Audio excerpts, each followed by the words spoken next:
And we're rolling. What's up, buddy? So someone was asking me what the name of our podcast was. I got that question this week too. Yeah. And I said, I ain't got a clue. I don't have a Scooby. Oh, that's right. A Scooby-Doo clue. Scooby-Doo clue. Yeah, exactly.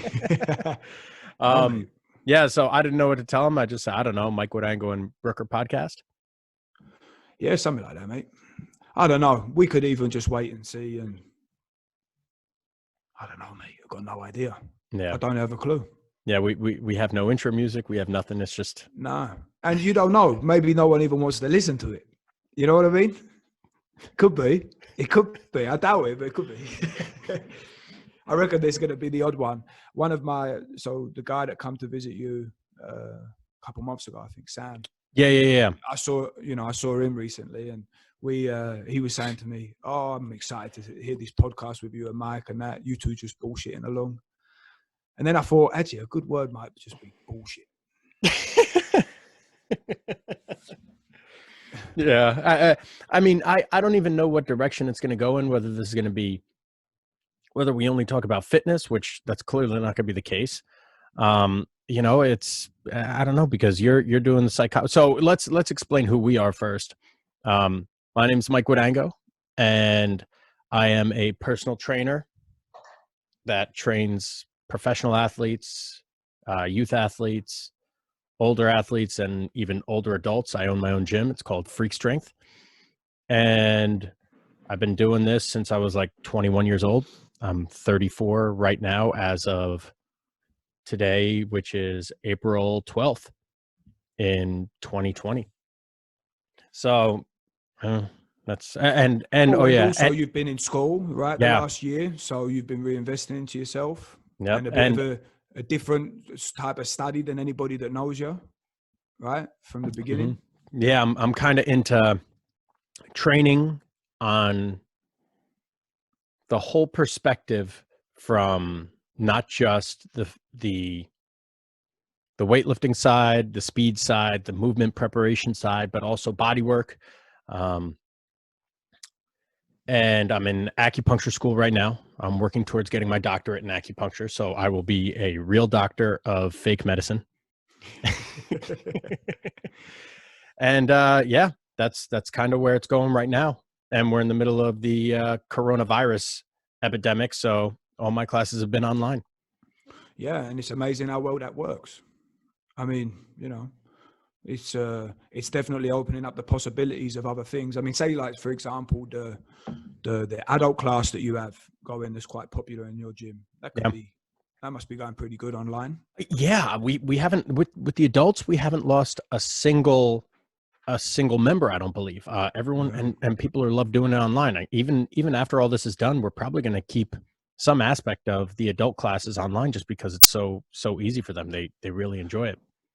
Yeah, and it's amazing how you can take a profession that's quite hard to scale, like training and coaching, and then online. I mean, it's amazing. I heard of a group class this week that had 500 people on it, which probably isn't that much compared to some other ones that are going. But I mean, you think about, you start charging a $5 for a session, but you got 1,000 or a few thousand people on a call, and it requires nothing else from you. If you're going to do it anyway, it's pretty amazing what technology is opening up for trainers and PTs and all this type of thing. So yeah, it's, I mean, what for typical personal training stuff, it's not bad. You know, you could do one-on-one stuff. If for the general population, it's not a bad idea. But for the athletes, I have a group that I train online right now, and it's good. You know, it's better than what they're going to do on their own.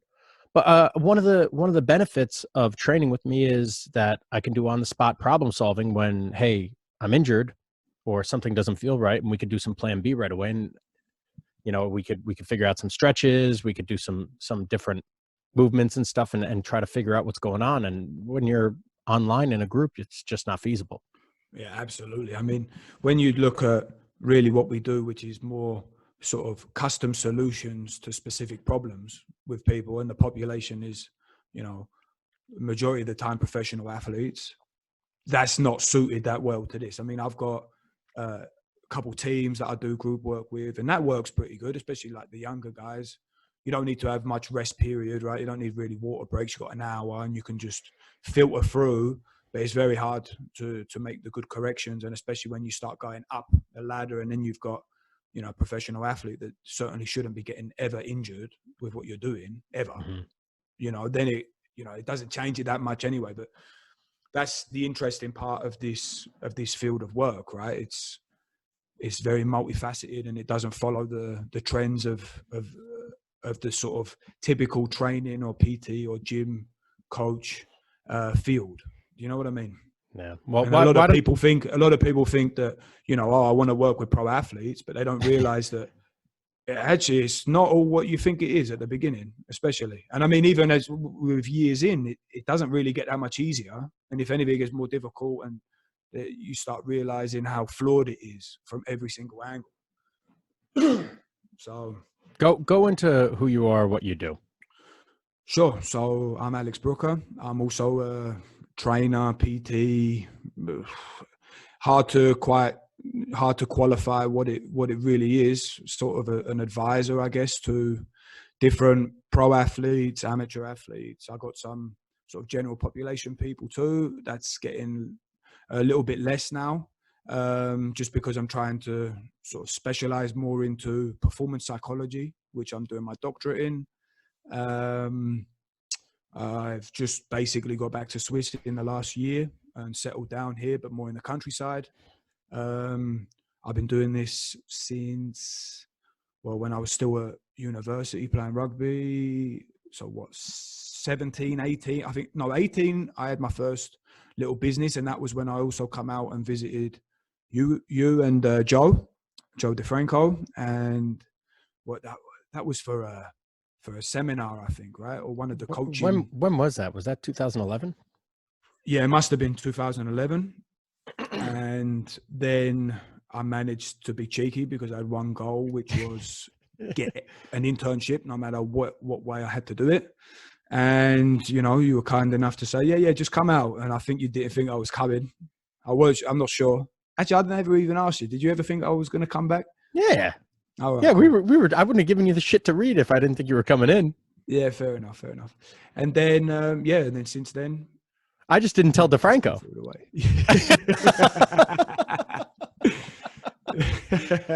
I remember when you first got there, he was like, "Who's this?" I was like, "It's our intern." He goes, "Oh, all right," because you were our first ever intern. Like sure, and I mean, we never really had any official interns prior to you. It was not official. People just stopping by. You were the first one ever. Sure. Yeah, that was a good summer, huh? Crazy to think about. Yeah, that was the old days. Now it feels like almost 10 years ago, nearly. Oh, crazy, yeah. Time flies. Yeah. So you're getting more involved into the psychological aspect of things. I'm getting more involved in, I don't even know, maybe the bodywork aspect of things, but they still are two very important parts that kind of blend together. And we've been friends now for almost 10 years. And actually the least amount that I've ever talked to you was when, so Brooker happens to be the most interesting man in the world. So he came over when he was, so that's why we got to do the podcast together, because I'm plain Jane and you're the most interesting guy in the world. Completely not true. Completely not true. And we look exactly alike. It only worked good when we were using it as pickup lines. I was over and saying with you, now we don't need to be using this no more. So he came over. You were 21 when you came over, weren't you? No, I don't think so, mate. No. Actually, yeah. How old are you now? When I come over for the summer, I'm 29. I just turned 29. Oh, geez. So you might have only been, no, when you did your internship, that was in what, 2012? No, I must have been 21, mate. Yeah, because we were drinking. We were going out. Yeah. But we were also drinking with Pat, and he was like 16. Yeah, and looked older than all of us. The Sasquatch. And he was huge back then too, Pat. 240. Yeah. Big boy, 240. hairy man. Yeah. So you were with me when you were 21. I met Yep. you when you were 19 or 20. Then you came back the next year, interned with Yep. us. And then from there, did I get you a job with in Switzerland with Arno? No, What no, was the timeline for that? When did no. that transpire? So basically, what happened was after that summer with you, I had another year to finish my bachelor's at Loughborough. And that was like my final year of really playing rugby. And then I tore my hamstring. That's I tore my right. hamstring You snowboarding. No, you No, tore no, your no, no. hamstring. You slipped on Yeah, grass, that wet was as grass. soon You were as I got sprinting. back. That's Yeah, as soon as right. I got back, I tore my hamstring like That's a couple fucking days right. after. And then I re-tore it again a couple months after, early in the season. That's right. I remember we had a great summer, no issues. Then you did your Yep, speed work when you went back and yep, you went on wet grass. You slipped on wet grass and tore your hamstring. yep, Shit, I remember that. yep. And then I went snowboarding and tomahawked down because I had no idea what I was doing and tore my calf and my hamstring. And then that was it. Rugby was done. And then I was lucky I had like an important part of the team because I was sort of one of the older guys there. And I was already doing all of the strength and conditioning and coaching work for them. And that was also the time when it was the Students Rugby League World Cup. And long story short, I then started also doing like the conditioning work and also massage too, because I'd done a massage school, I think when I was 18, 19. I'd done that before I'd been with you. And then after that, I was looking for a job. So I did the World Cup. That was after I'd finished university. And then I was going to start my master's in Australia. And my plan was always from when I was young to move to Oz, to do a master's out there and just live out in Australia. That was all I really wanted to do. And then I was looking for something for 6 months. I didn't have any money or no job prospects. Definitely not back home in Essex. And then we'd met Arno when you come over, you with James Smith, when you did the seminar, it's Strength and Performance with... No, you weren't there for that. Yeah, I was, because I drove you and James up there. You come over. Oh, the Manchester one. The Manchester. The one in yeah. Manchester. Yeah, the one in Switzerland. Yeah. No, the one in Swiss, I weren't there. When was that? That must have been... That was after the one in Manchester, right? That was like a year or two later. Yeah, right. Okay. Oh, and I can't remember why I couldn't be there for that one, but I couldn't be there. And then... Yeah, so then that was right. So then we drove up, and Sean and Zoran, I haven't spoken to them guys in ages, but good dudes there. I hope they're doing good. I think they're doing really well. They started trying to like franchise their gym out or something like that. Oh yeah, cool. They were doing like a whole business thing. They asked me if I wanted to turn Freak Strength into an SMP gym. I was like, nah, I'm good, but I appreciate you guys are doing so well. Yeah. That's cool. Yeah, they're great dudes. They even was running small competitions. I remember like UK's strongest athlete and stuff like that. They're good, really good dudes. I should really reach out to them. And then shout out at that right? seminar. Yes, shout out Sean and Zoran. The good times at the original SMP gym. So you know who was at that seminar? Well, that was where Arno was. That was when I met Arno. Right? Not just Arno, but Kier. Oh yeah, Kier. Yeah. And Sam. Portland. Yep. So Kier was with what, the London Wasps at that point or some shit? Yeah. And I think Sam was one of his interns. If I'm correct, right? Yeah. Yeah. Also good dudes and amazing. I don't know too much about what Sam's up to, but I know that Kier's done great stuff. Yeah. I mean, he's also over there in the US now, I think. Yeah, Kier. He's had an amazing career. From when I met him to where he is now, he's done amazing work. That guy he just fucking hustles. He's got his website. What is it? Like rugbystrengthcoach.com. I think so, yeah. And then was also, I think Kier was over in Japan. And he was killing it over there, but he's like, no, I want to do American football. He wants to be in the NFL, I think, or be at a big Power 5 school. So now he went to geez, I don't know, like Charleston or College of Charleston or something. And then now he's with William and Mary. And Okay, I got no idea. he's with that guy, Eric Corum, who, Oh yeah, remember he's Eric a Corum? very, very clever dude. Yeah. Yep. Yeah. Yeah. So He was one of the guys that James said is one of the better guys that he would recommend guys to go and learn from. Mm-hmm. So, but yeah, I mean, and also you're forgetting, I mean, Kia also, I mean, he was at the Sydney Roosters when they were killing it. Mm-hmm. He also went to the Rugby Union World Cup with Argentina. You know, I think he would have had to have learned Spanish to talk to them. So, you know, he'd done a lot of good stuff. And I mean, the first time I met him, he was the academy coach at London Wasps, working late at night, and you know, and it's amazing what he's done. So props to Keir. Also shout out to Keir. He spoke to you in a long time, man, but I hope you're doing good. And also with Sam, I mean, great dude too. I'm sure he's doing great stuff wherever he is. I'm not sure. He's still in the UK. Yeah, he's still in the UK, and he's doing like private consulting and seminars and stuff like that. And he's training guys as well. I think he has like a pro football player, like an American football player that lives in the UK that I think played for the Falcons or something. Yeah.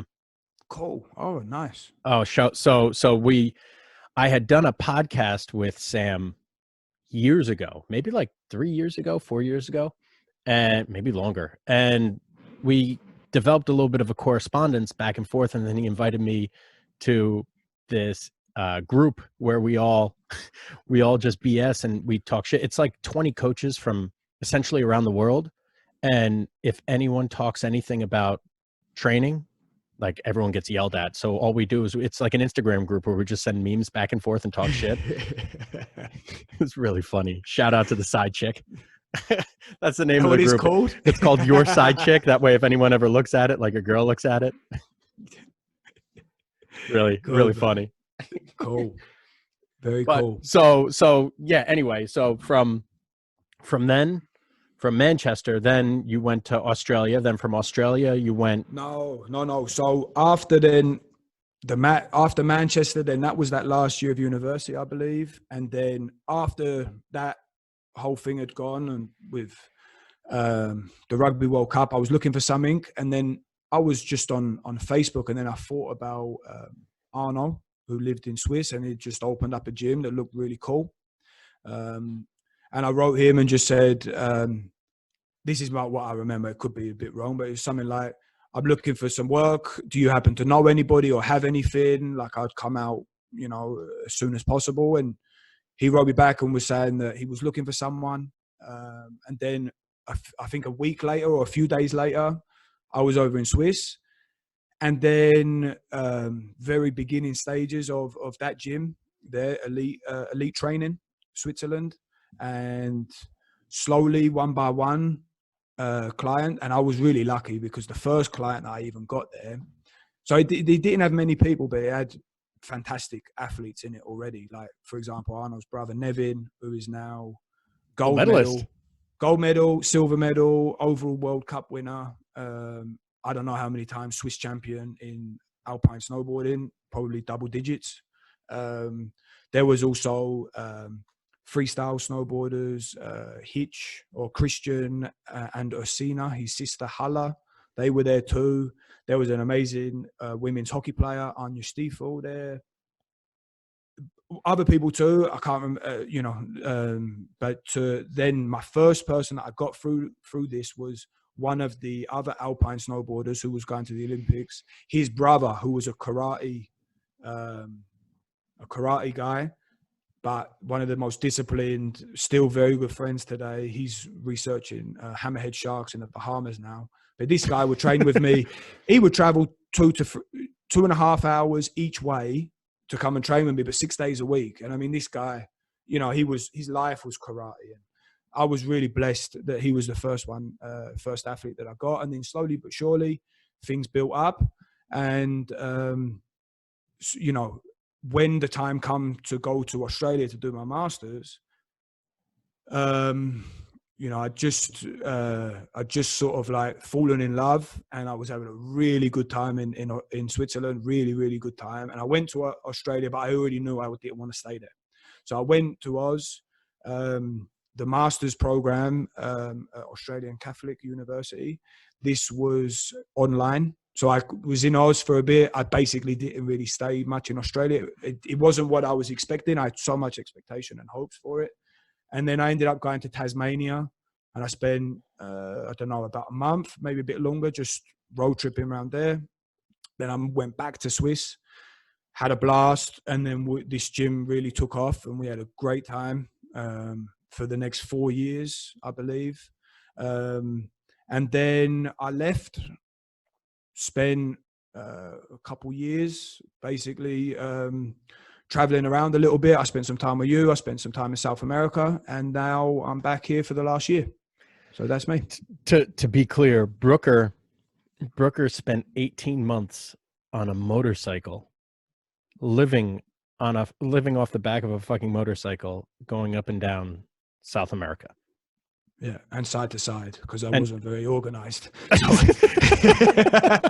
I had really no plan, so it was also, but yeah. So I mean, and this guy's got so many stories. I mean, he's been he's been all over the world, and literally all over the entire continent of South America on backpack and motorcycle. Accidents, falling off his bike, almost falling off a cliff, getting trapped in the friggin' desert.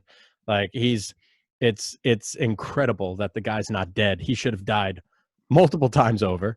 I used up a few cat lives, and more just because I just didn't know what I was getting myself into. Just made every single mistake, every stupid mistake. I remember one of the first days on the bike having a a terrible plastic, like very thin plastic jerry can of gasoline on the back, because the motorbike I had only had a 13-liter tank. So that's nothing in South America, right? You can't even go you're doing 250 kilometers. You're lucky with that, right? So I had a 20-liter jerry can strapped on the back of this bike, and it looked like a bike that just couldn't handle the weight, because I had, I think, over 80 kilos of gear. I had wetsuit, all climbing equipment, surfboard, camping stuff. Like I could live. It was like, it looked stupid. It looked like I had a whole house on the back of the bike. You seen them pictures in somewhere in Asia where they've got like, basically their whole house on the back of one of those mopeds? That's what I look like, And anyway, that jerry can, I stopped off to take a leak on the side of the road, and I just heard this. And then I turned, and the boys that I was with, they're like, "Oh shit, the can's gonna explode." That jerry can, because I didn't fix it down properly, it ended up in front of the exhaust and had burnt a little hole in it, and it was pissing out fuel. Like that was the beginning of many, many, many, many stupid things that I learned by doing, and somehow I'm lucky enough to be here with with everything still in place. So, but then through that time of being on the bike, I had built up a really good relationship with a lot of the athletes that I'd worked with, and quite a few of them had, at the beginning not so much, because I'd said that I wanted to sort of have a bit of a break from coaching and all that, and then getting in touch with people, and they said, listen, more than just the programs, it was just really beneficial just talking and you being involved in my team and different things like that. And I still had athletes that were still doing bits. And then I realized that probably the most important thing, if there is one, in my opinion anyway, was just more the sort of the psychological, the mental condition and state of my athletes then, or not my athletes that I own them, but you know what I mean, like the people that I'd worked with. And that was when that just became my focus. That was everything I was reading, I was listening about. And then I just thought, well, there's only one way also to take that to the next level, to show my form of commitment, and that was to start the doctorate in performance psychology. So that's it, mate. Yeah. So Brooker had kind of gotten essentially the only thing he knew about physical preparation was, in the beginning, was essentially what he had learned from us over at DeFranco's when we were working. So what did he see at DeFranco's was me working like 50, 60, 70-hour weeks. Yeah, so working like an idiot. so essentially that was all he knew. So he went to Switzerland and he worked 60-hour weeks, 80-hour weeks, whatever it was. And he's like, fuck, I don't know what the hell I want to do with myself. So that's kind of got a little burnt out. And that happens to a lot of people. I remember I remember I'd gotten burnt out a couple years ago when my anxiety got really, really bad. Maybe it was like 3-4 years ago. And I had said to my dad, I was like, you ever get burnt out? And he looked at me. This is a guy that worked 70 hours a week his whole life and commuted an hour each way to work. He goes, what the fuck are you talking about? Your old man, though, he's tiny, but he's like, strong as panther piss. Your old man, isn't he? He's just, tiny dude, but just, And Yeah. he comes to the gym and he's just the nicest guy in the world at the gym. And I tell people, I'm like, that's not the man I grew up with. Oh no! And he's not the man that when you're back at home and no one else is around, he ain't taking nothing, is he?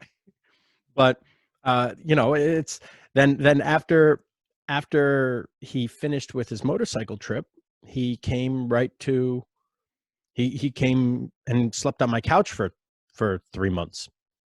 Well, 3 months and then some. Yeah. Right. Yeah. Well, no, I think 3 months because then I had to get out because of and then you ended visa. up coming back for a little bit, right? Yeah. Then that's right. Actually, yeah, I forgot about that. Yeah. So I come out for a bit. I forget how long you even came back for. Man, bro. Honestly, I think I don't really remember that. Don't have that good of a memory. So I went directly from Colombia. That was right. I went from Colombia. I hadn't seen my parents for ages, so I wanted to go home for Christmas. And I'm pretty sure I flew from Colombia then to you. No, you flew from Colombia to England because I remember I told you, I was like, dude, I have work for you in the winter.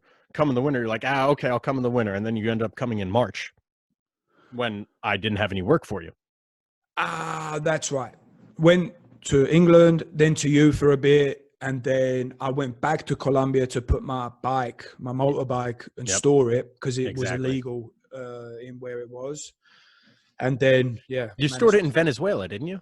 No. Or Venezuela was a no-go. Or you couldn't go to Venezuela or some shit, so you had to store it in Colombia. That was... Yeah, well, no, you couldn't even leave it in Colombia either because in South America, they've got really crazy restrictions on certain things, all sorts of wacky rules. So I couldn't have the bike. I couldn't import the bike. Couldn't do anything. So I was like, it's a waste to just lose this bike. And at any point, you don't give the police and the authorities in these countries any advantage over you. You're just asking for trouble. So I just took it to the gray zone between Colombia and Ecuador and found a bloke and just said, listen, can I keep my bike in your garden underneath a bit of tarp? Here's all my motorcycle clothes. Here's all my old equipment. You can have all of that. Just look after the bike for me. I'll pay, I think we agreed $3 a month for the bike. And it's been there ever since. I don't know if it's still there or not. He used to send me a picture every now and then of it. You still give him money? Yeah. It just goes out direct. So I should really probably find out what's going on with that bike. But I mean, I hope he's just sort of jerry rigged it and used it for himself because it's a very good bike over there for sure. So, so from England, you ended up staying with me for 3 months. Yep. Yeah, and that was also when I got back into the love of what I was doing because I didn't love it really that much anymore. There was a lot of stuff that had happened.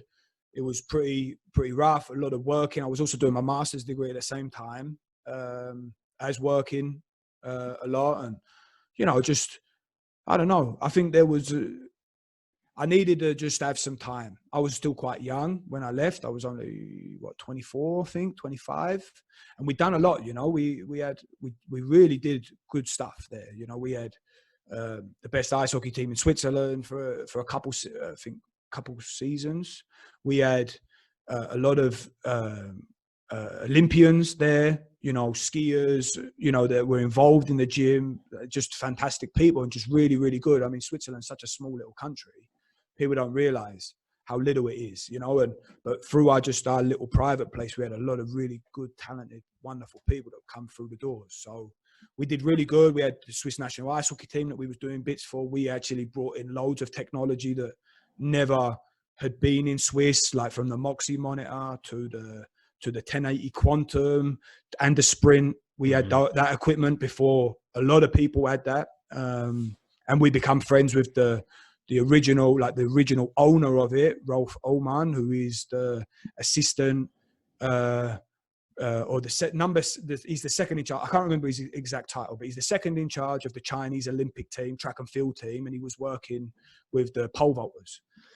And blah blah blah blah blah. Right. So the place had done really good, but I was young and felt like I don't want to just keep working. I didn't see any escape. You know, I just saw that I was just getting more busy and wanted some time, you know, to go and explore. And I'd always loved. I think that there's one thing in me. It's just this desire to go and look around a little bit and be curious. And I just was like, fuck it. If I could do one thing right now, I'd love to just jump on a motorbike and just drive from the bottom of the Americas up to the top. That was the original plan, to go from Ushuaia up to Alaska.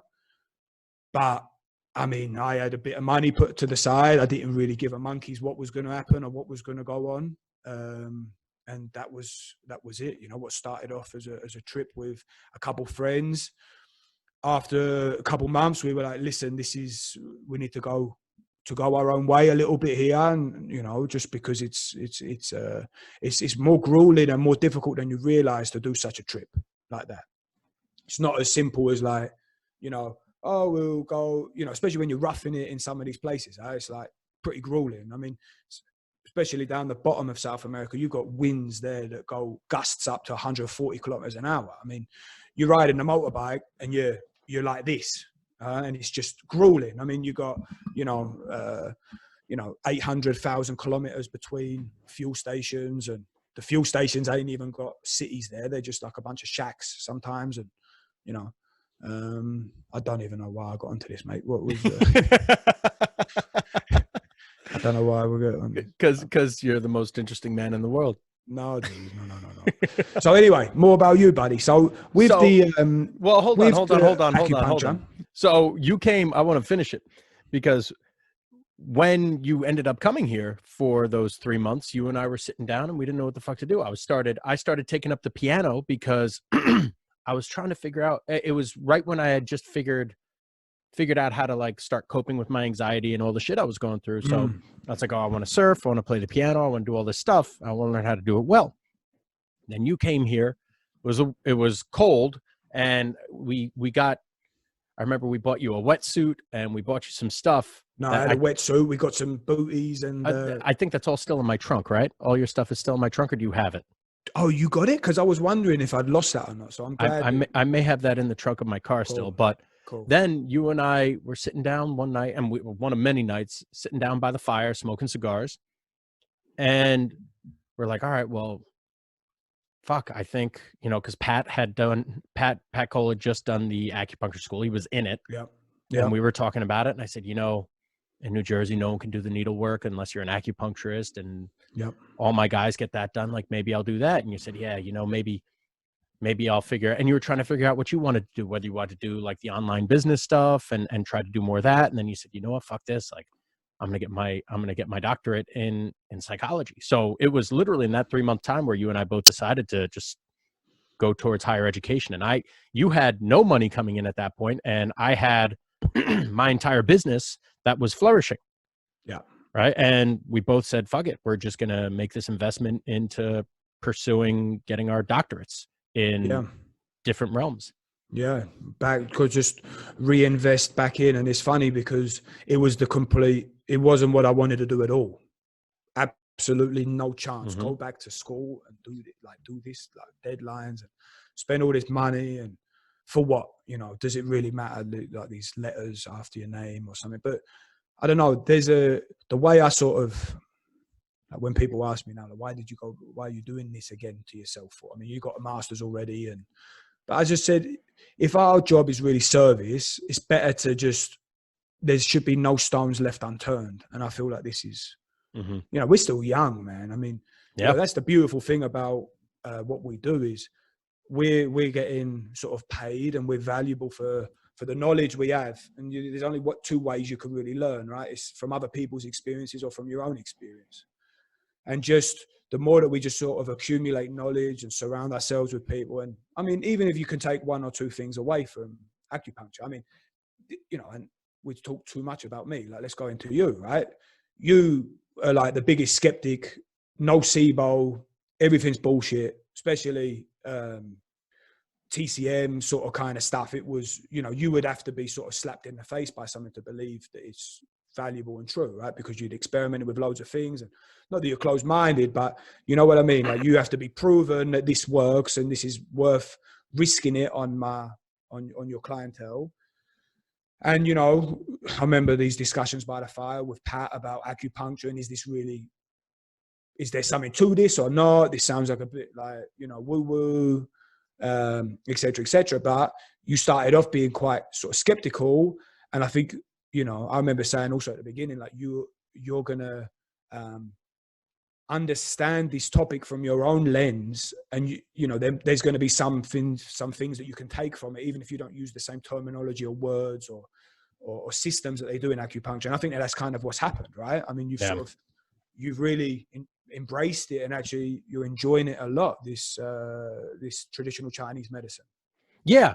I mean, it's just a new way to think, right? I'm a real, as you said, I'm a slow to change person. I'm not. Remember, we took the Jordan Peterson's personality test. Yeah. Remember, you made me take that? Yeah. And I scored very low in intellect, which doesn't, it's not a measure of intelligence, but it's your ability to think abstractly. Yeah. Right. And I am not an abstract thinker. Right. I'm the definition of man with a hammer syndrome. Man with, you know, to a guy with a hammer, everything becomes a nail. So knowing that about myself, I make a point to learn as many concepts as I possibly can to help me with more tools, because, all right, well, if I am only as good as the tools that I have, then I better get some more fucking tools so it could help influence my ability to think and utilize different analogies. So that's where whether I believe in acupuncture or not is almost irrelevant, because it helps me think in a different way. Sure. And that's the most important thing that you could get out of it, is just to change your mindset just that much in order to expand your thinking. Absolutely. Yeah. So what sort of techniques are you most excited about? What sort of modalities are you like? What are you feeling? Like, not sort of like cognitively, but I mean sort of your instincts. What's making you excited? What do you really want to start practicing and Well, do? the whole reason that I had started the acupuncture, started thinking about it, is because everyone started talking about fascia. And I was hearing all these monkeys just start throwing shit against the wall. And everyone was saying so many different things, and no one really had any idea about it. So essentially, acupuncturists are the fascial manipulators, right? So that's what kind of got me into it. And then also pain management. And that's still the realm that I want to, the path that I want to walk down. I still want to go into what's causing pain, how do we manipulate it, or how do we change the perception of it. And that's essentially where I'm going to take more of an orthopedic approach rather than a TCM approach with my needlework. That way, if someone has any kind of issue from an athletic perspective, or anyone really, not even athletic, from a pain perspective, how can I get them to change how they're perceiving the situation and respond and adapt optimally to it. That's what I'm most excited for. And even after I finish school, which is like a $60,000 education, I'm gonna have to go and spend like another $20,000 in CEUs to take the courses that I want to take. School is essentially giving me a license to do what I want to do, or to learn what I want to learn. You know, but to give background into that insight, I had started off we went into Brooker's background a little bit. I had started off as a young meathead, just training nonstop, and I ran into a guy named Joe DeFranco at the gym that I was training at one day. Then I started training with DeFrancos. I trained there for years. I started with Joe when I was like 17, 18 years old. Trained there for years. Started filling in on sessions for when guys would kind of like botch sessions, like kind of forget about them. And then one day Joe was like, "Hey, you want to take this guy?" I said, "Fuck yeah, I do." I think I was like 21 at the time. I was either 21 or 22. And it was a St. Joe's football player, or a kid that was going to St. Joe's. He was in 8th grade, or he was a freshman at that time. And the kid's graduated college since, and I think he's working for the Miami Dolphins now. But I had started training him. Then I ended up being a full-time trainer with Joe for an entire summer. And then once I graduated school, was a full-time trainer with Joe, I left to do an internship over at Pittsburgh with Buddy Morris and James Smith. Then from there, I came back to DeFranco's, where I ended up being Joe's head trainer, or head of physical preparation, or head of sports performance, or head of rehab, or whatever the fuck title we wanted to call it that week. And from there, I pretty much trained everyone with the exception of Triple H. I trained all the clients that Joe had, with the exception of Triple H. I had also trained. And then Joe had moved the gym down to Texas, asked me if I wanted to go. I said no. It just, I'm a homebody. Then I was kind of just, well, do I wait around for a pro job, a college job, or do I just start my own gym? I had never wanted to own a gym, so then I started a gym.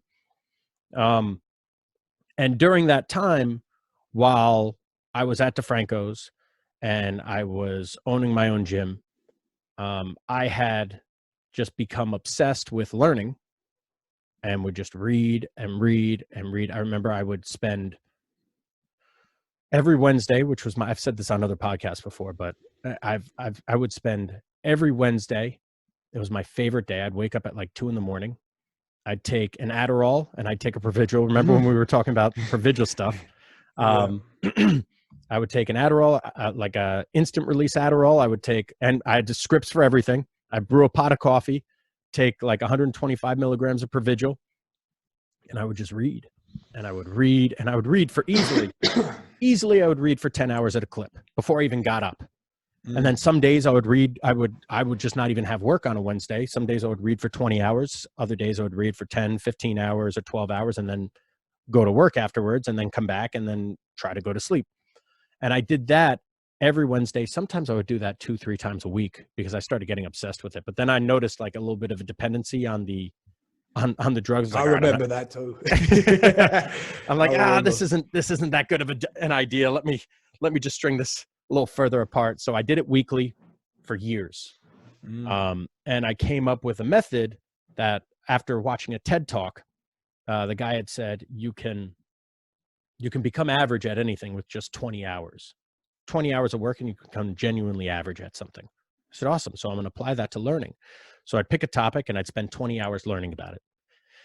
And in that 20 hours time, I would outline 3 to 5 constituents of that topic that I can dive into. So then I would learn about those for 20 hours each. So then after about, 2 months of learning about a topic once a week, I became a quasi-expert because I learned about that topic, and then I learned about the things that made up that topic, and then the things that made up that topic. So that was like a kind of a cheat code for me to learn a shit ton of information on a shit ton of topics in a short amount of time. And because of that, I was able to accelerate my learning. So I did that for years. And then when I started my own gym, I continued that, but then it got harder and harder to do that, especially after having like almost an emotional breakdown at one point, where, remember, I was talking to you on the phone like once a week or once every 2 weeks. And I was just, I'm a bad place. Yeah. In a brutal place, talking about, having to maybe do SSRIs or take this or take that. And I never took anything. But it was brutal. Yeah. So at that point, that's when I had stopped all of that. And that was like 4 years ago. So 4 or 5 years ago. And I really haven't done anything since. But I did that regimen I might have done that regimen maybe weekly for 5 years. Easily, right? Dude, yeah, that was your favorite thing to do. You um, fucking loser. so this is why I call you the most interesting man in the world. And so you did the complete opposite. You went out and you experienced the world, whereas what I did is I locked myself in a fucking room and I just read and read and read and watched video after video, and I'd call this coach and that coach and email this person and that person and do everything I could to just learn, where you did all your learning on the road and you learned all your concepts out there. Now, granted, I'm not saying you're not studious, because you no. I mean, I know, bro. I had started my master's maybe in 2012 or something like that. I'd taken 9 credits. It was, or maybe it was 2013 or 2014. And they said, all right, here's your master's program. Read this study, report on it. Read that study. Let us know how you feel about it. Now read this book and read that book. I was like, yo, this is fucking bullshit. I'm doing this once a week anyway. And now you're telling me bullshit that I have to read that I'm not even fucking interested. Yeah. I fucking quit. Right. Yeah. So I didn't even finish. I have 9 credits towards my master's. Means absolutely nothing. And then I ended up going, and I'm not a studious person in the traditional sense. I'm not an academic. I fucking hate school. So for me to go back to school was a big, and I wasn't even a good student. I was a C student, flat out C student my entire high school, college, C student. And even now getting my doctorate, I don't give a fuck about grades. I get A's and B's, but I could not care less about my grades. All I care about is what I'm learning. And I have classmates that care about their grades deeply. And I just say, this is a waste of your fucking time. Sure. Learn what you need to learn and learn how to apply it and make it useful. Don't just sit here and spit out the fucking information. So I'm not that person. If I don't think it's useful, I will not fucking learn it. Like there's a course right now I'm taking and I see no benefit in it. I'm retaining none of the information. Sure. You know? Sure. Yeah, because it's not applicable to your situation. I mean, we're not computers. We can't just, everything you read, you can't remember it all. I mean, I know so many people that just read and read and read and learn, but they don't actually do fuck all. Yeah. And that's where the real learning happens, is in action, applying it into the world and seeing the way that, reality changes. That's the real essence of it. And I mean, learning, in this way of what we're doing now, it's only just to apply it. That's basically it. I don't really care about anything else, Yeah. So of the things that you're sort of learning right now, I mean, what, say like, for example, if I think about acupuncture, I think about, a bunch, just the body covered in needles. I think about cupping. I think about, that's about it, to be honest. There's also herbs associated with it as well. Yeah, so that's interesting because that's what Pat sort of enlightened me on and learning about that. And that makes a lot of sense too. So where do you say, like, from everything that you've learned, I mean, of course you've, discounted a lot of it, but what are the bits that are quite valid and what do you think that you're going to be using and applying? And because the real learning also happens now once the school finishes. I mean, this is also what I said to Pat, like, don't be concerned because, I mean, you've done school, but it's not until you've just done hundreds of sessions that you start realizing, actually, there's something to this. There's not with this one. If I change it up like this, I get a different result. So what sort of things are you looking to take forward? I mean, say, for example, cupping, needles, electro needles. Is that part of acupuncture or not? Yeah. And that's essentially cupping, dry needling-esque work. Now, dry needling is a form of acupuncture, but not all acupuncture is dry needling. Dry needling is, to clear this up, dry needling in the States is a certification that certain medical health professionals are allowed to take. It's like a 50-hour course, maybe 36, where they just sit there and they needle and they learn about it and they do it like a weekend course. And then they're legally allowed to stab you with fucking needles. And I had, at the point, I had 80 hours of clinic work under my belt. And after 80 hours and some really good education with it, I still didn't feel comfortable needling people. So after having a weekend certification with this, I can't in good conscience say that I'm competent enough to put needles wherever I want on you. It's a lot of, essentially with dry needling, you get the right to practice, the legal right to practice on people until you get proficient. Whereas in acupuncture, like I have to do close to 1,000 hours of needlework before I'm even allowed to test for my boards.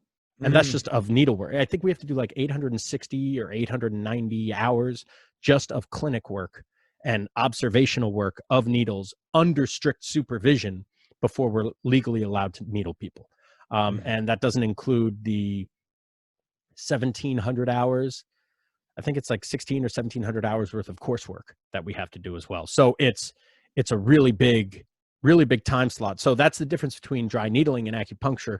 Is acupuncture has a significant more, way more education with it, whereas whereas dry needling is just like a shorter course. So I'm going to do needlework. I'm going to do some e-stim. There's this guy that I'm learning from right now, certain concepts that, I'm not even going to elaborate on because it's still so new to me.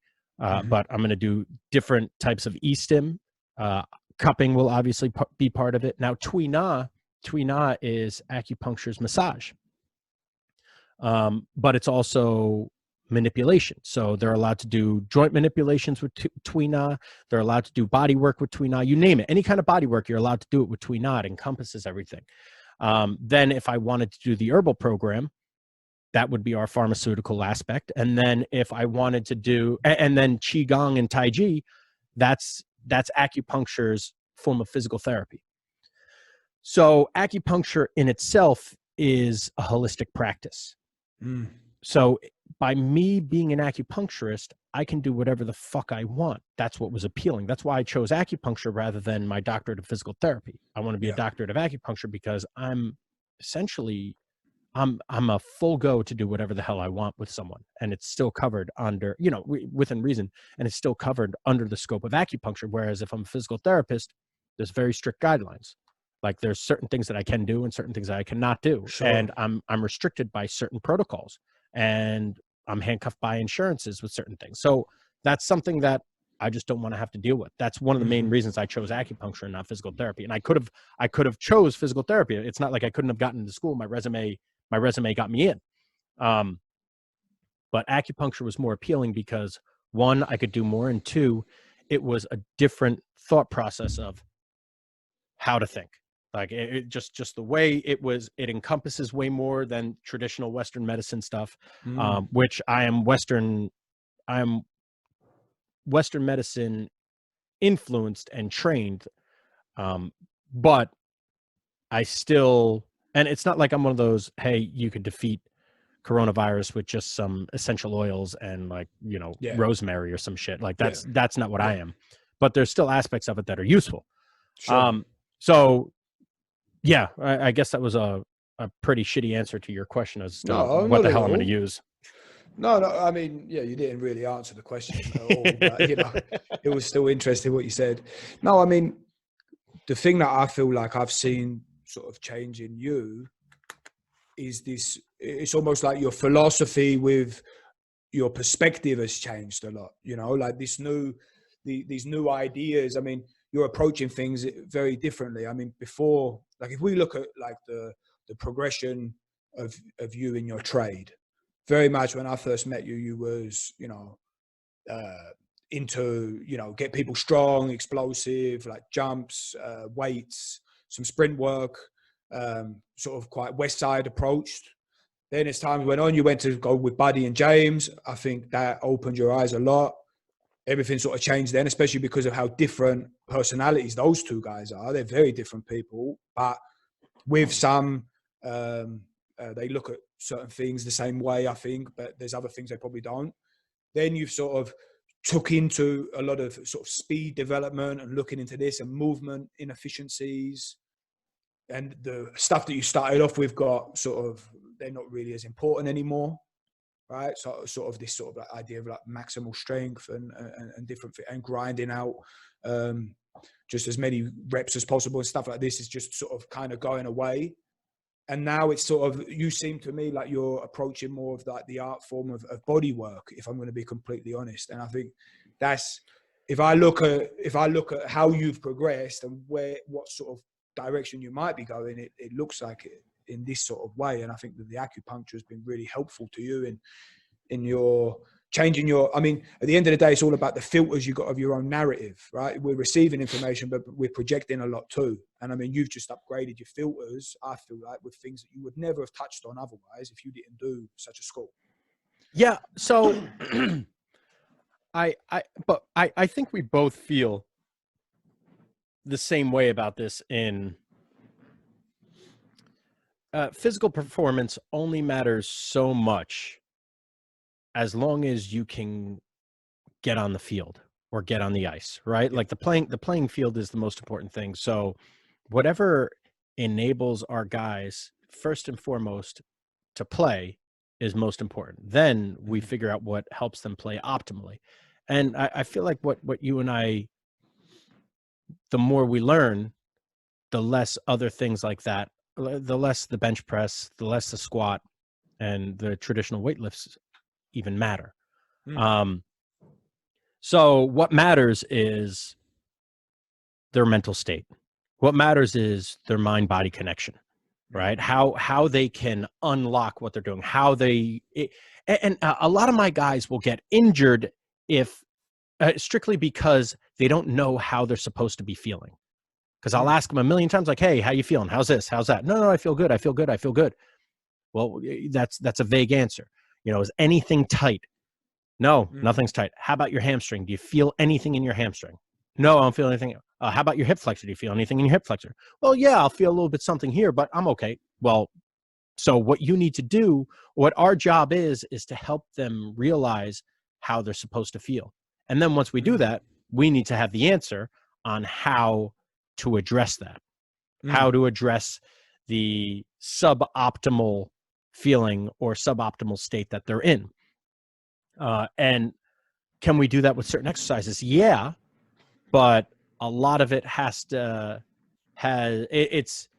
it's done quicker with body work in some instances. And the more we learn about it, the easier it is for us to facilitate an optimal state, both psychologically and physiologically.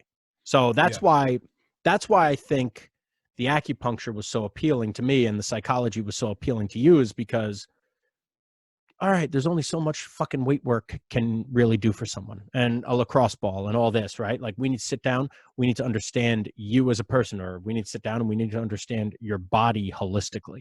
Those are the things that really matter. And the higher education in those two sects are significantly more important, I think, than just the typical body preparation. Sure. And I mean, there's one thing, because I mean, we don't know who's going to listen to this, and not that I really want to sort of filter away from our own just sort of dialogue, but we're dealing with professional athletes that are in the 0.0001% of the population, and they're already really fucking good at what they do. Like, really, really good at what they do. So if you're not that good at sport, yeah, all right, a bit of bench, squat, some chin up, yeah, it might make you better. Yeah. But when you're going up to these like top levels, for me, like performance in any endeavor is like a byproduct of how that person's really feeling, like their state. Let's call it like that. And we said this before on one of the other ones, but our job is really just to make sure that people feel better than when they first come to us. And I really feel like whatever means necessary, some massage, a talk, maybe an absolute flogging. Maybe someone needs to just get flogged, but in a healthy way. Do you know what I mean? You could argue there might be ways to do it, or chuck them in the sauna and go hot, cold, or breath work, or do a meditation with them, or take them to the pub and have a drink. Do you know what I mean? Like, that really should be, that's the way I kind of look at it is, you've got someone that's coming to you. They don't need to come to you. They're deciding to trust you, which is already quite a big honor, and to help them with something that they feel is really, really important to them. So I think that we just have to be open to the fact that we have a certain skill stack. We have a bunch of different tools. We might be able to use them in a way to help that person out and make them feel better. maybe we don't. Maybe we have to sort of step outside of step away from ourselves and recommend out. But, you know, I wanted to go into like this body work approach that you're going into is really, really, really beneficial for people, because if their bodies are feeling good, that has a huge impact also on their mind. If their mind is feeling good, that is the chance of a good performance is really high after that. And these guys are naturally anyway very strong, very fit. Like their sport practice alone, like people don't realize that can already be brutal. They've got so much energy output that's going on, trying to compete with all of these other guys that are trying to take their spots. You know, like our work is really about less about breaking down to build up. I don't feel like it's that way. I think that we're just supportive in what we do. We just want to keep adding on these little percentages with people just to help them sort of realize whatever natural strengths they have already is to focus on those too. That's not to say that the weaknesses aren't important, but everyone always talks about, oh, what's your weakness? Let's look at that. But hang on a second. If you've got a natural inborn strength, that's something very, very important. And most of the time, people haven't fully explored what that is and what that can become. And I think that, you know, if you helping people sort of align their body and feel good, you know, try and help them to encourage them into a parasympathetic state, to be in that state outside of their sport practice or their sport competition, is going to definitely aid and benefit their sense of self. So then the performance is a byproduct of just feeling really, really, really good. Yeah. You know what I mean? Yeah, absolutely. I mean, it's just, we talked about this before. What did I do for Kevin? I made him feel like him again. Yeah. Yeah. And that's all that matters. So, I mean, when Kevin Love was 19 years old, he was a first rounder. He was a top 5 pick, right? Yep. So all we needed to do was allow his skill set that he had developed over these years to take over and literally unlock his body into feeling how he should be feeling. Yep. Or how he's capable of, you know, like that's all that matters is can I get Devin McCourty to feel good? Yeah. That's all that fucking matters. You feel good, you're going to play good. Right? And the amount of forces now, it's just like you were saying before, we're dealing with the top, you know, 1% or the 0.1% or the 0.01% of athletes in the world, you know. Devin McCourty's a 10-year guy in the NFL, and last year he was one of the best safeties. You know, Kevin Love is a future Hall of Famer, and a gold medalist, right? So these are the best athletes. These are the gold standards of athletes. So their approach definitely needs to be different than a young kid that, hey, let's just put some weight on and fucking have you do pull-ups until the cows come home. And, oh, you did 1,000 push-ups yesterday. All right, well, let's do 1,000 today as well. And we're just going to do them every fucking day until you get fucking stronger. So there's obviously the difference. But if you look at James had said this to me, the thinker had said this to me years ago. He said, look at the very worst athlete and look at the very best athlete, and what do they have in common? And it's their preparation. All both of them need are general exercises and to practice their sport. Yeah. That's all they fucking need. The elite need less general exercises and more sport practice. That's how they're going to get real good and better at their sport. And the shitty guys are going to do tons of physical preparation and tons of general work with their skills. That's all these people need in order to get better at the sport. It's once you start going in between that you need some more special exercise, and you need this, you need that. Whereas, and even that stuff, it's not as complex as we make it out to be. Oh, no chance. You know? No chance. Yeah. I mean, we spoke about this before, you know, it's a lot of guys will get their sort of knickers in a twist going on about, oh, is a back squat better than a front squat? And you have to have this device attached to it to know that if it's not moving this speed, then it's not worth it. And I mean, at the end of the day, you know, it could be a log on your shoulders and go walk up a hill. I mean, I'm not saying that it depends on the context, of course, but, you know, what's really, really important, I mean, not many people really ask that question. A lot of people just they do what they see other people do, and they think that there must be something to it. And then they'll have all these layers of cognitive biases. Oh, well, that makes sense. And I can see why they might do that, so I should just do it too. And it becomes this accumulation of just loads of different stuff. You know what I mean? And half of the time, I'm not quite sure that it actually makes that big of a difference. Yeah. Really. I mean, the number one most important thing is can people play? Mm-hmm. Like, play. I mean, not do the technique behind closed doors when no one's watching. I'm talking about play when you've got the best other people there, and it's like modern day warfare, essentially, right? Like everyone's trying to attack each other. It's like a group of husky dogs. All them dogs are trying to be the first one. That's why it works, you know. And in sport too, you know, like everyone's trying to be the best. So the most important thing is, can you even play the sport? Are you good at the sport? Are you able to also compete? I mean, competing is also different than, you know, like I said, say basketball. I mean, I'm sure there's a bunch of guys out there that they can shoot 3-pointers, you know, until, you know, the moon comes out, but then put them inside a stadium where they've got, you know, all this noise, all this pressure, all of these external factors going on, they might crumble. You know what I mean? So Yeah.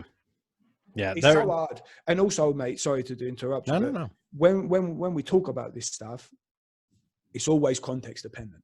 Always. Context for a specific individual at a specific time is only really the correct requisites you can say to actually say something in truth, you know, because, you know, you could argue anything is actually beneficial.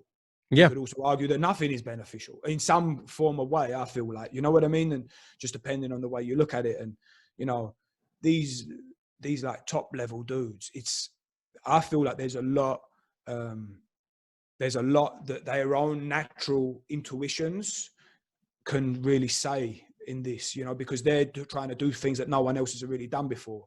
So a lot of the time also, I think it comes to them sort of having the courage to try new things out. Because I mean, what you do as a beginner to get to an intermediate is one thing. Intermediate to advanced is another. Advanced to elite is another. Elite, best in the world is another. Then what?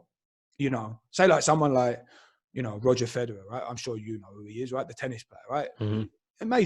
Amazing career. But I'm sure he's still trying out different things. And, you know, he's not doing what he did when he was a kid. You know what I mean? Or he probably ain't doing what he did 5 years ago, 10 years ago, because there's just this sense of trial and error that comes. And I think that's also really important for what we do too, is that, you know, man, if we're honest, bro, like we're going to look back in 5 years and look back and be like, what the fuck was I going on about? I didn't have a clue. I don't know shit. You know what I mean? Mm-hmm. Like, and I feel like that's almost just a given, because the more you just keep reinvesting into yourself, hopefully you do learn and you can look back and say, well, actually, I don't think that at all anymore. Or I thought I knew, but I didn't really know. Do you know what I mean? And as a natural consequence, and I think that in this profession of what we're doing, this reinvestment into ourselves and trying to progress this knowledge, and also not knowing how this comes. I mean, say like the acupuncture school, it might have been that, dude, you don't use any of it. Could be, right? Don't mean that it's also not worthwhile. Mm-hmm. Yeah. To go back just a little bit, I think as you were talking, I kind of had this thought that one of the reasons why we prepare is to make sure that we can withstand the rigors of practice, right? Because unless these athletes can practice, they're of no good. They're of no use, and they're never going to get better. So it was bringing me back to why I have guys do the tread sled. So I'll have them do my pro guys. They'll do up to 8 sets of 6-second sprints with 45 seconds rest for 5 reps, and 8 series of that. And then they'll rest 5 minutes in between each series. Why? Because that's getting them ready, energy system wise and work capacity wise, general work capacity wise, just volume wise, to be able to handle the rigors of camp.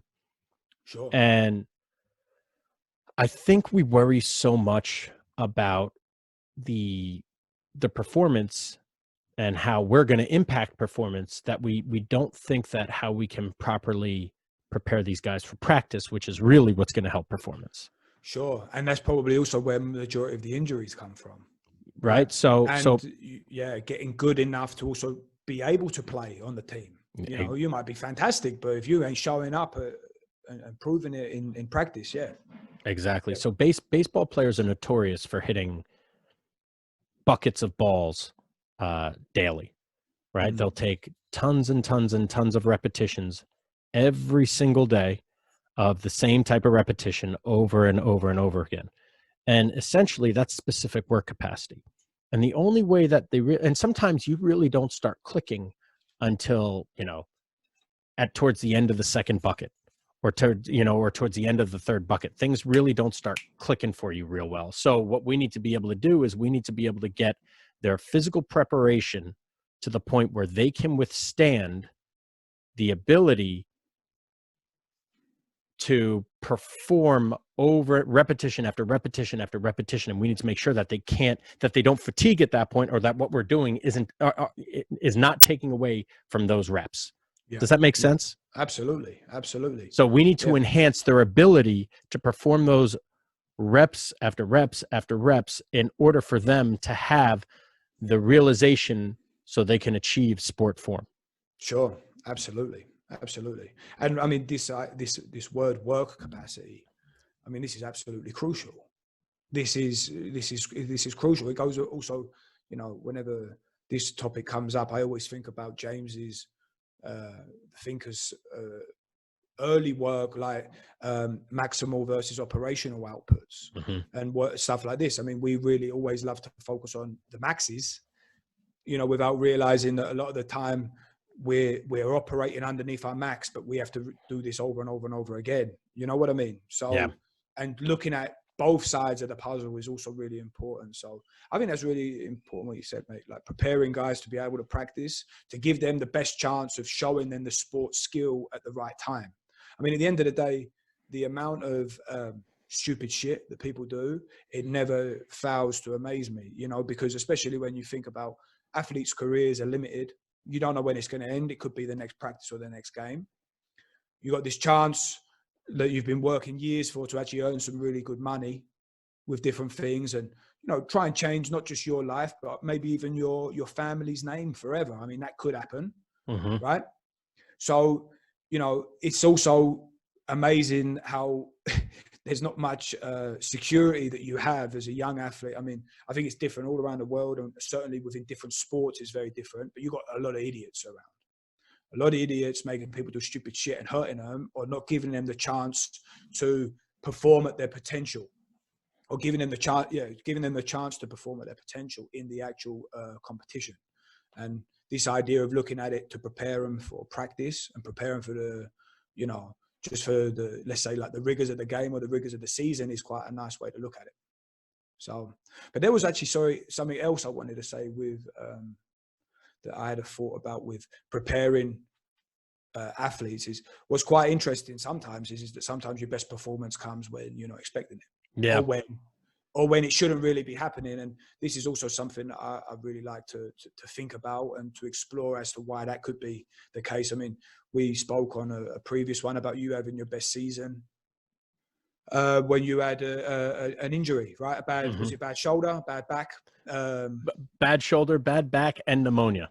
Right, there you go. And playing amazing. And there's also that element too, right? Like sometimes all these things that we think about, they get thrown out too. And, it's fun. It's fun to think because I'm unsure myself, certainly on the definite answers of half of this stuff. You know what I mean? It makes sense right now. It might change. So I could be wrong, but I'm not really in doubt with what we're saying about right now. Do you know what I mean? Like I believe in it wholeheartedly now. It's like sort of strong opinions loosely held. You know what I mean? Yeah. I think it's important that people understand that what we think right now will almost absolutely change. Yeah. Not only 5 years from now, but maybe 5 minutes from now. Yeah. And I hope so, almost in some way. Yeah. Yeah. And I don't believe anything, right? Like there's certain thoughts that I have, but I don't necessarily believe in anything. So if there's some research that's going to point me into another direction, then I'll allow that to occur, or certain things happen that will make me think another way.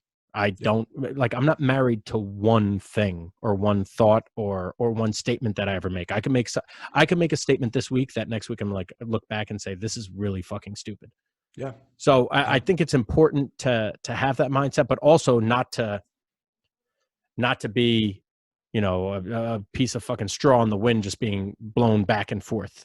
You know, Sure. there needs to be something logical to support my reason for change. I'm not saying like I'll go back and forth just, you know, as the wind, but I'm not, again, I'm not married to one thought or one idea. Sure. Sure. Yeah. And that's a bit of like black and white thinking, right? Like, Mhm. oh, I'm only going to be like this, or I mean, it's always a blend. You know what I mean? And like what you said, I mean, just the fact that you're open to the possibility that you are going to change, being vulnerable in that way means that, yeah, you might be stupid. I mean, everyone's done stupid shit, right? I mean, Jesus Christ, I know personally and professionally done a lot of stupid shit. You too, right? But that's also part of learning, part of growing. I mean, if you don't try, you don't know. I mean, you can think over and over and over again. And I mean, we've got a lot of really smart people. I mean, there's a lot of people out there with way smarter than us, that don't actually go out and try different things out because of, well, who knows, could be multiple different reasons why. But the real learning comes from applying in the field. Do you know what I mean? Yeah. So, you know, and it's going to be fascinating now once you finish school to just, you know, go mad. You know what I mean? Go for it and just start playing around with it again, having this sort of childlikeness, you know, being playful with it and see what happens. Yeah. Yeah. I'm really excited. I'm really excited for the next 10 years because I'm spending, you know, these 3 years learning about it. And then the next 7 to 10 years really starting to perfect something, or really not perfect, but to become an expert in something, Yeah. you know? And at that point, 10 years from now, I'll be 44. And then it's going to walk me down another path, right? I've already been doing strength conditioning stuff for, you know, 12, 13 years, whatever it's been. And now I get to do something else for another 12, 13 years in conjunction with what I'm already doing. Sure. And before you know it, I'm an expert in two different things that'll complement each other. That'll just Yes. enhance it that much more. You know, not Yeah. enough. I think not enough people look at it from that perspective either. Your ability to look at things in the long term. That's what I Yeah. wanted to say. So that's one thing that you've been very impactful in my life and my perspective is I'm a lot more sort of impulsive, short term orientated than you are, and your ability to understand zooming out a little bit and just this long term game that we're playing. I mean, as coaches, we should be our best in the years to come. You know, like that's just if we're playing this long term game, which we've agreed to play, then devoting ourselves to it just means as a natural consequence, we're only going to get better as time goes on.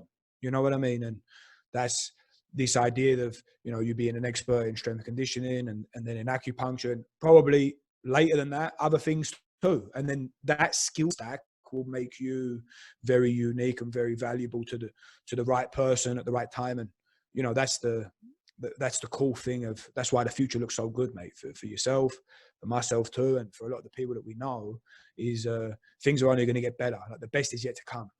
Yeah. Yeah. I think that's the most important thing that young coaches or anyone really needs to understand, is that if you just spend time and devote time to doing something, you're not going to get good right away. Like I said, it takes 20 hours to become average, right? You're just going to be average. So you do something for a week, for 2 weeks, for a year, for 2 years, you're still just average. Sure. And it's only once you become an expert or become truly competent in something, 10,000 hours, 10,000 sessions, or 10,000 reps, whatever the fuck it's going to be, that I look at it as 10 years spent doing something where you really have some quality insight, and not just doing something like kind of sort of doing something, like spent every day, 10 Yeah. years every day doing something. Like, you got to know something, right? Sure. And at that point, think about how many other people have spent 10 years doing it. I mean, 10 years being an accountant, you know how to be an accountant, but you're no better than any other accountant that's been doing it for 10 fucking years. right? Like what makes you that much better or worse than anyone else? So now's a time where you want to get to that type of point, and then you can either decide what path you want to go. And once you have a full understanding and a really good comprehension of what's going on and how you want to dive into it. There's a story my dean told me. An experience I had with my dean when I first went to school. He was feeling one of our students' hands, and he goes, "Your back hurt? Yeah. Lower left-hand side? Yeah. And you're sweating at night? Yeah." Like, dude, how the fuck do you know that? He goes, "Well, it's a family technique. You won't learn this." I said, "Well, what the fuck? That's the shit I want to learn." You know? I said, "Where'd you learn it?" He says, "The masters." I said, "Who the fuck are the masters?" He said, when communism took over, they burned all the books of acupuncture, right? And the masters were the people that read the books prior to everything being burned. And it wasn't just the acupuncture books they burned everything, right? That's what the communists did. So the masters are people that read the old books prior to them being burned, and they had all the knowledge. And he said, "Well, there's a problem." I said, "What's the problem?" He said, "All the masters are dying." I said, "Oh, well, you learn from them. You could teach." And he says, "No, I don't have the experience." I said, "I'm not good enough." I said, "So how long you been doing acupuncture? 20, 25 years? He said, "Yeah." I said, "You've been a dean for what, 5, 10 years? He said, "Yeah." I said, "And you don't know enough?" So he says you spend 10 years learning someone else's technique. Then you spend another 10 years figuring out another way to do things. And then you spend the last 10 years really refining what you were doing. And then after that, you can teach. Right? So it takes...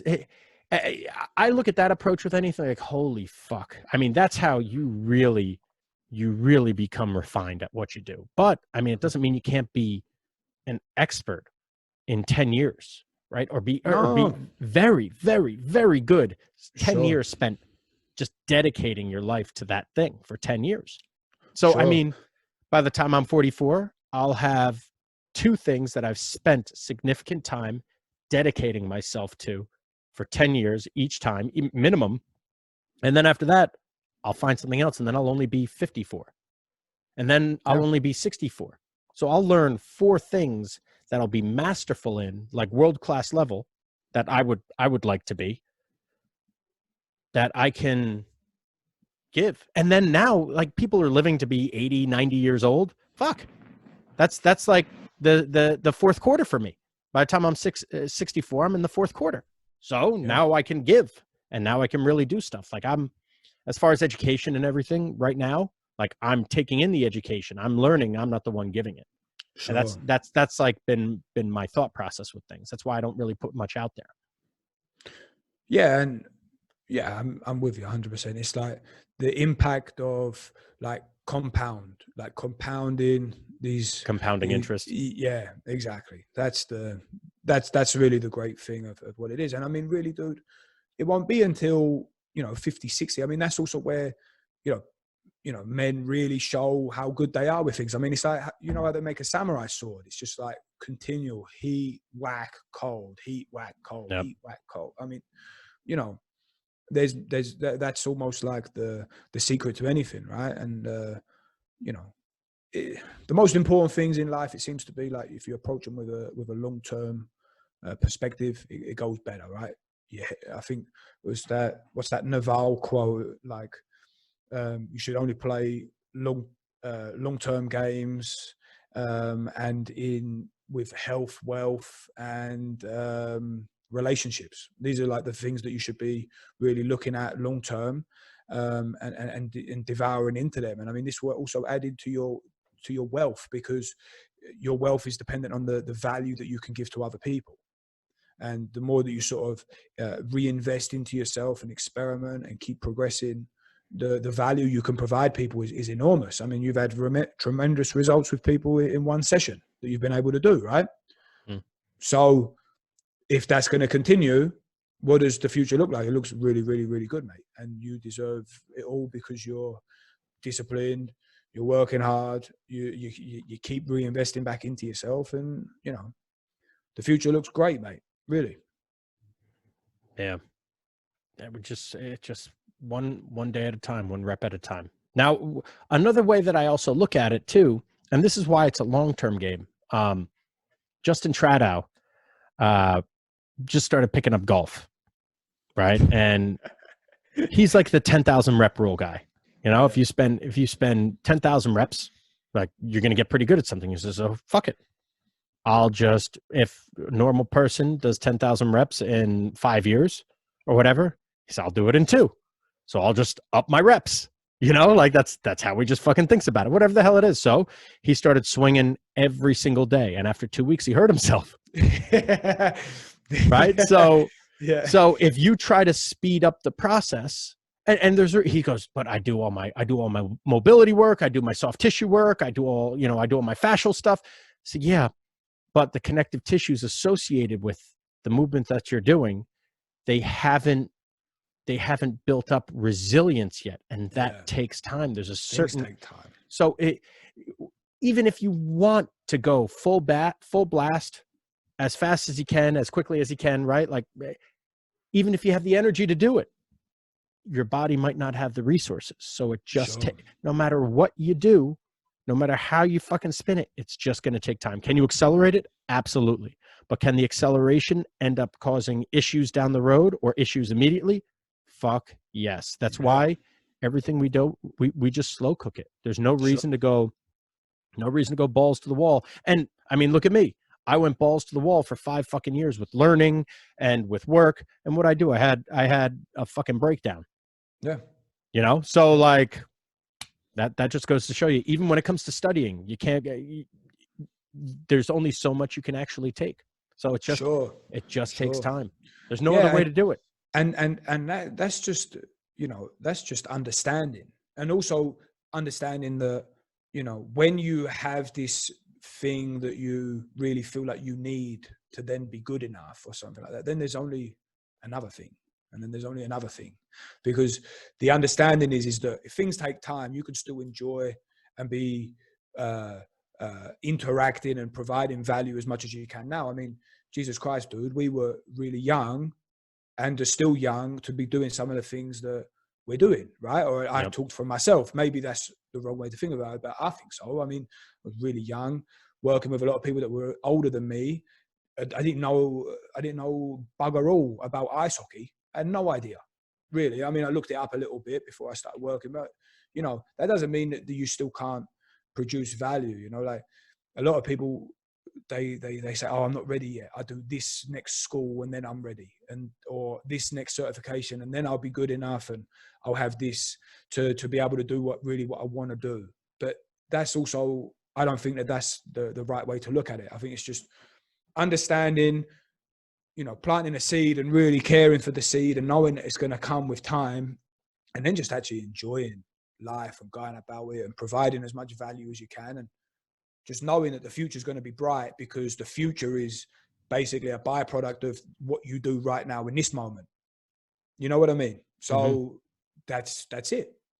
Focus on where you want to go, doing the behaviors and habits each day, and that's it. And also, this idea of retirement or taking days off. I mean, I know a lot of guys that are really successful that inspire me, and they don't want to stop. They don't want to take days off. Yeah. They want to keep on adding to the momentum and just keep on developing. And it's really a great way of looking at it, Yeah, that's, I think of things like that too. Like what are you gonna do for retirement? Like when are you gonna finally slow down? Like, I don't know if I'm capable of slowing down at this time. And even so, what is slowing down? Like, does that mean now I just sit down and I watch? I mean, since we've had this quarantine going on, I mean, I could have had all the time in the world to do absolutely nothing. And now we're starting the podcast and I'm doing this and I'm doing that and I'm doing a lot of things. But I mean, I'm watching more Entourage now than I ever have. I'm watching TV, and I don't know if I could, I mean, I enjoy this, but I don't know if I could fucking do this for 20 years of retirement. Like that's sure. Or maybe a vacation, I guess. But like, How much money do you have to do something like that? I don't fucking know.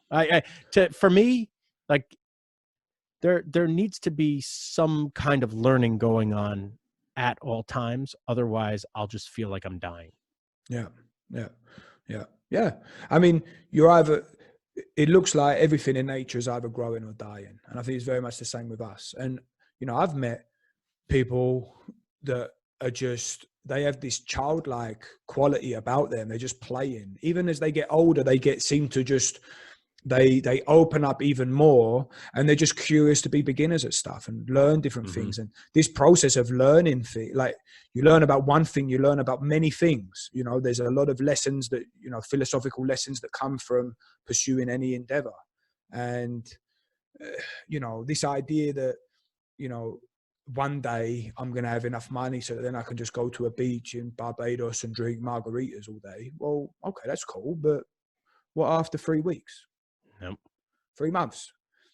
You know what I mean? I think the idea is more finding something that you just actually have really a lot of fun with and you engage with, and that's aligned with your natural skills. Everyone's got natural skills, and why you've got them, you don't quite know. Could be byproducts of different things. There's always a way to sort of find out, but why not explore it and know that with time it gets better, and just enjoy the ride. Because I mean, dude, it might all go tits up before you get there, Yeah. And at the end of the day, also, I don't know, maybe getting a bit existential, but none of it really all matters anyway. It's just like fart in the wind, really, on the grand scheme of everything. Like what we worrying about too much, you know what I mean? Even with some of the people we work with, right? Okay, what you lost, yeah, who gives a shit, really? It didn't take food off my plate, so I don't care. You care? Everybody around, do they really care? Like, your parents stop loving you because you lost, or you know what I mean? Like, if you really break it down, like a lot of the stuff that we deal with is quite, I don't know, it's quite funny sometimes. So, should we wrap this up? Yeah, let's wrap it up around there, yeah, and that sounds crack on with Easter. Sounds good. And we'll bullshit a bit longer for maybe 5 or 10 minutes.